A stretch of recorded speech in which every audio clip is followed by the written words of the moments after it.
നമ്മൾ അടുത്ത ഷൂട്ട് ചെയ്യാൻ പോകുന്ന സംഭവം. അക്കർക്ക് ലോഡ് ചെയ്താ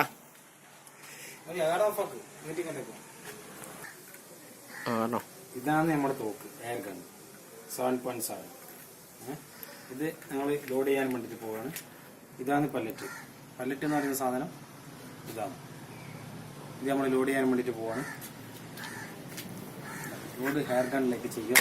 ഫസ്റ്റ് എടുത്ത് ക്ലിക്ക് ഇട്ടതിന് ശേഷം ഹെയർ ഗണ്ണിലേക്ക് പില്ലറ്റ് നിറയ്ക്കുക. പില്ലറ്റ് നിറച്ച് മറ്റുള്ള രീതിയിൽ നയിക്കാൻ പാടില്ല, ഇങ്ങനെ തന്നെ ആയിരിക്കണം. ഞങ്ങളത് ഷൂട്ട് ചെയ്യാൻ വേണ്ടിയിട്ട് പോകാം.